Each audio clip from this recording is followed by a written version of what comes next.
خلق الموت والحیات میں موت کو مقدم فرمایا. کیا فرمایا؟ خلق الموت والحیات. حالانکہ حق تعالی شانہ نے موت کو حیات پر مقدم ذکر فرما کر ہمیں تنبیہ فرمائی ہے. تو دیکھو دنیا میں تم لوگ جا تو رہے ہو مگر موت کو یاد رکھنا. خلق الموت والحیات لیبلوکم ایکم احسن عملا. اللہ جل شانہ نے موت کو اور زندگی کو پیدا فرمایا تاکہ تمہیں آزمائیں، جانچیں تم میں سے کون اچھے اچھے عمل کرتا ہے.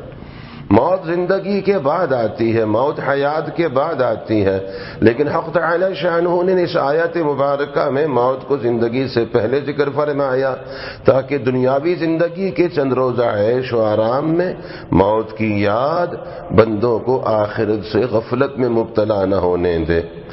امام الانبیاء حضرت محمد الرسول اللہ صلی اللہ علیہ وسلم فرمایا اکثروا ذکر ہازم اللذات یعنی الموت. موت کو کثرت سے یاد کرتے رہو کیونکہ موت کی یاد تمام لذتوں کو توڑ دینے والی ہے. ہماری حضرت خواجہ عزیز الحسن مجذوب غوری رحمہ اللہ، ان کا مراقبہ موت جو ایک رسالہ ہے حضرت کا، اس میں ارشاد فرمایا ہو رہی ہے عمر مثل برف کم.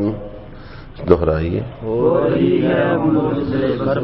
رہی ہے عمر مثل برف کم، رفتہ رفتہ چپکے دم بدم.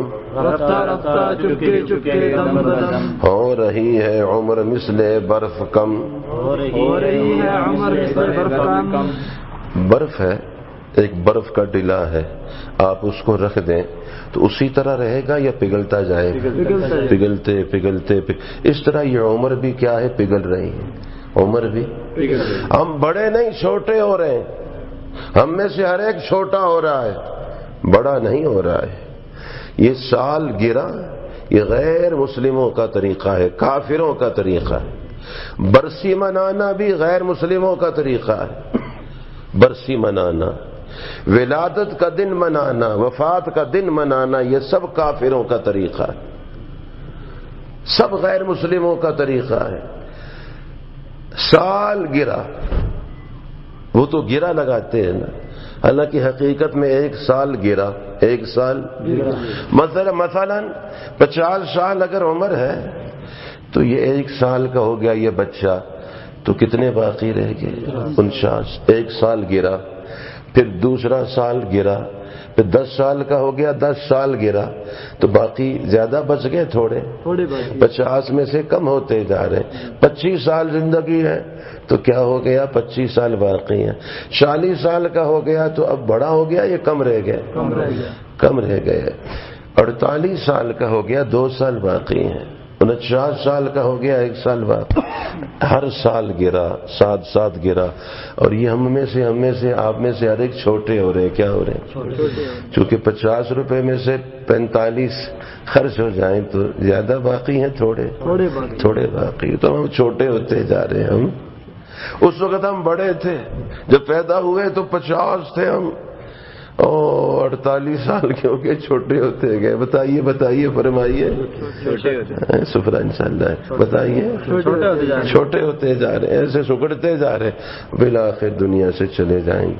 ہو رہی ہے عمر مثل برف کم، رفتہ رفتہ چپکے دم بدم. قبر میں میت اترنی ہے ضرور، جیسی کرنی ویسی بھرنی ہے ضرور.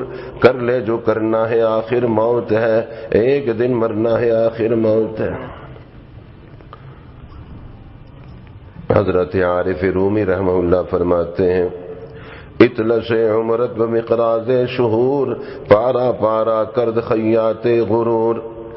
اے شخص تیری عمر کے تھان ان مہینوں کی کینچی کے ذریعے خیات غرور نے یعنی دنیا نے پارا پارا کر دیے. کینچی ہے اور زندگی کا تھان ہے. تو ہر مہینے کے اعتبار سے دنیا نے کیا کیا، یہ مہینے گزرتے گئے، یہ کاٹ کاٹ کے اس کو ٹکڑے ٹکڑے کر دیا، یہ پورا تھان تھا۔ دنیا کی بے ثباتی کو غور سے سوچنا چاہیے اور عبرت حاصل کرنا چاہیے۔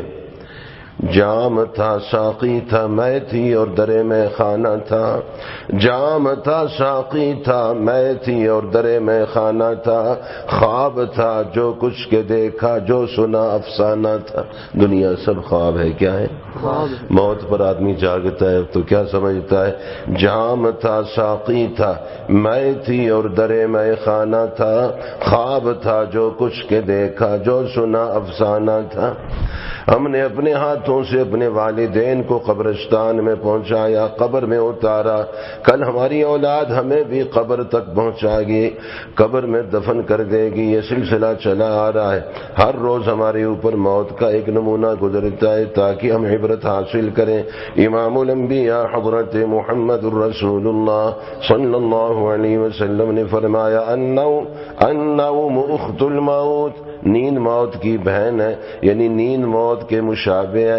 جب آدمی سو جاتا ہے تو موت کے آثار اس پر طاری ہو جاتے ہیں۔ سویا ہوا انسان نہ تو اپنی مصیبتوں سے غمگین ہوتا ہے نہ اپنے مال و دولت سے مسرور ہوتا ہے۔ جو سو گیا اب اس کو نیند کی حالت میں پتہ ہے کہ مجھ پر کیا کیا غم ٹوٹے، کیا کیا مصیبتیں مجھ پر آئی ہیں، بے خبر ہو جاتا ہے۔ نہیں اپنے مال و دولت و جائیداد سے اس کو خوشی ہوتی ہے، سو گیا ہے۔ ایک عالم ہی دوسرا ہے نیند کا، جس کو حضرت عارف رومی رحمہ اللہ فرماتے ہیں شبز زندہ بے خبر زندانیاں، شبز دولت بے خبر سلطانیاں۔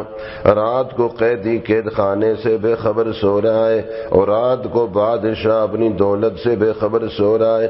مرنے کے بعد اس طرح خاک نشین اور تخت نشین سب برابر ہوتے ہیں۔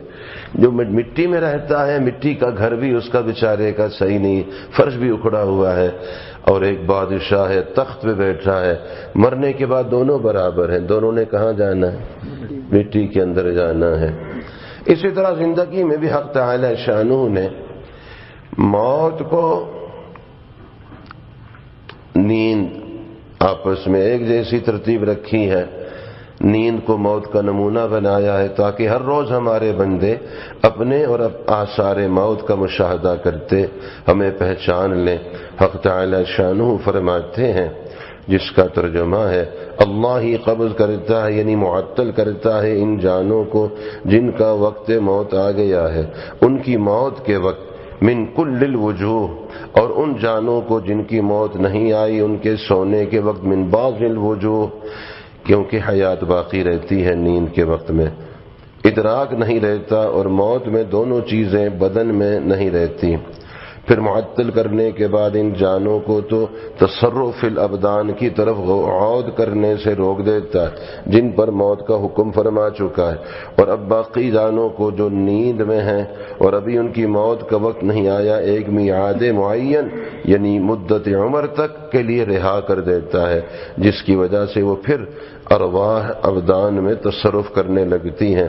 اس مجموعہ تصرف مذکور میں ان لوگوں کے لیے جو سوچنے کے عادی ہیں اللہ جل شانہ کی قدرت پر نشانیاں ہیں جن سے توحید پر استدلال کرتے ہیں۔ دوسری جگہ ارشاد فرمایا جس کا ترجمہ ہے اور اللہ تعالیٰ کی نشانیوں میں سے آسمان و زمین کا بنانا ہے اور تمہارے لب و لہجے اور رنگتوں کا الگ الگ ہونا ہے، اس میں دانش مندوں کے لیے نشانیاں ہیں۔ اور ایک جگہ اور ارشاد فرمایا جس کا ترجمہ ہے اور اللہ تعالیٰ کی نشانیوں میں سے تمہارا سونا لیٹنا ہے رات کو اور دن میں، اور اس کی روزی کو تمہارا تلاش کرنا ہے، اس میں ان لوگوں کے لیے نشانیاں ہیں جو سنتے ہیں۔ حضرت شاہ عبد القادر صاحب رحمہ اللہ لقوم یسمعون کی تفسیر میں تحریر فرماتے ہیں نشانیاں سننے والوں کے لیے، یعنی جس طرح اپنے سونے کا احوال نظر نہیں آتا سو لوگوں کی زبانیں ہی سنتے ہیں۔ اپنے سونے کے احوال نظر نہیں آتے، لوگوں کی زبانی سنتے۔ نیند کو حق تعالی انسان کی لازمی فطرت قرار دے کر ہر روز موت کا اور ترک دنیا کا سبق پڑھاتے ہیں، اور مرتے دم تک اس سبق کا تکرار جاری رہتا ہے۔ حضرت عارف رومی رحمہ اللہ فرماتے ہیں، شبز زندہ بے خبر زندانیاں، شبز دولت بے خبر سلطانیاں۔ رات کو جس وقت لوگ سو جاتے ہیں، قیدی لوگ قید خانے سے اور بادشاہ اپنی سلطنت اور دولت سے بے خبر ہو جاتے ہیں، اس بے خبری کے سبب دونوں کی ایک حیثیت ہوتی ہے، یہی حالت مرنے کے بعد ہو جاتی ہے۔ چہ بر تخت مردن چہ بر روئے خاک، چو آہنگ رفتن کند جانے پاک، چہ بر تخت مردن چہ بر روئے خاک۔ خواہ تخت شاہی پہ مرے یا خاک پہ تڑپ کر مٹی پہ مرے، سب قبر کے اندر جاتے ہیں، سب مردے یکساں ہو جاتے ہیں بے بسی اور عاجزی میں، خواہ بادشاہ ہو یا فقیر ہو۔ وجہ کیا ہے؟ وجہ یہ ہے دراصل سب خاکی تھے، بس خاک کی طرف لوٹ کر ایک حقیقت میں تبدیل ہو جاتے ہیں۔ اس کو حق تعالی شانو فرماتے، منہا خلقناکم، اس مٹی سے ہم نے تم کو پیدا کیا، وفیہا نعیدکم، اس مٹی میں تم لوگوں کو لوٹائیں گے، ومنہا نخرجکم تارۃ اخری، اور اس مٹی سے تم لوگوں کو دوبارہ اٹھا کر کھڑا کریں گے، یعنی قیامت کے دن حساب و کتاب کے لیے تمہیں پھر زندہ کریں گے۔ بس ہر انسان خاکی ہے، اگرچہ ہر ایک کی صورت، ہر ایک کا رنگ جدا جدا ہے۔ حضرت عارف رومی رحمہ اللہ نے کچھ اور ارشادات بھی فرمائے ہیں انسان کی حقیقت کے بارے میں، انشاءاللہ پھر اس کا تذکرہ حق تعالی شانو کی توفیق سے ہوگا۔ تو فرمائیے یہ بات واضح ہے یا نہیں ہے؟ باقی سب دھوکہ ہے، دھوکے میں پڑے ہوئے ہیں۔ تو موت پر تو سبھی نے جاگنا ہے، لیکن موت پر جاگنے کا فائدہ کوئی نہیں ہے۔ موت پر کافر بھی جاگ جاتا ہے۔ مسلمان دنیا میں صرف جاگنے نہیں آیا، دوسروں کو جگانے آیا ہے، دوسروں کو بھی جگانا ہے، خود بھی جاگنا ہے۔ اس کے لیے دعوت کا کام، تبلیغ کا کام اللہ نے ہمیں دیا ہے۔ اب ہمت کر کے ارادوں کا اظہار فرمائیں، انشاءاللہ ہم دنیا میں دوسروں کو جگائیں گے، انشاءاللہ خود بھی جاگیں گے۔ حضرت شاہ محمد احمد صاحب پرتاب گڑھی رحمہ اللہ فرماتے، جہاں کہیں تشریف لے جاتے فرماتے، سو چکے آپ بہت اب تو ہوں بیدار جناب، سو چکے بہت سو چکے، مال و دولت، دنیا، بکھیڑے جائیداد، یہ سب غفلت کی چیزیں ہیں، آپ سوئے ہوئے ہیں اور اس میں مست ہیں۔ سو چکے آپ بہت اب تو ہوں بیدار جناب، آپ سے آپ کا بتلانے مقام آیا ہوں، میں کیوں آیا ہوں؟ اللہ کے دین کی دعوت لے کر کیوں آیا ہوں؟ آپ کو آپ کا مقام بتلاؤں۔ سو چکے آپ بہت اب تو ہوں بیدار جناب، آپ سے آپ کا بتلانے مقام آیا ہوں، مقتدی آپ ہوئے غیر کے انا للہ، یہ امت مقتدی نہیں ہے، مقتدا ہے، ساری امتوں کی پیشوا ہے، ساری امتوں کی امام ہے، لیکن یہ امت جو امام تھی اب مقتدی بن گئی، غیر مسلموں کو، کافروں کو اپنا امام بنایا، ان کے پیچھے چل پڑے۔ یہ مقتدی ہیں یا مقتدا ہیں؟ لیکن اب یہ مقتدی آپ ہوئے غیر کے، یعنی غیر مسلموں کے، مقتدی آپ ہوئے غیر کے، انا للہ، سب پڑھیں انا للہ و انا الیہ۔ یہ نہ سوچا کہ بن کے میں امام آیا ہوں، سو چکے آپ بہت اب تو ہوں بیدار جناب، آپ سے آپ کا بتلانے مقام آیا ہوں، مقتدی آپ ہوئے غیر کے، انا للہ، یہ نہ سوچا کہ بن کے میں امام آیا ہوں۔ تو کھڑے ہو کے فرمائیے، امام ہے انشاءاللہ، ساری دنیا کو انشاءاللہ بیدار کرے۔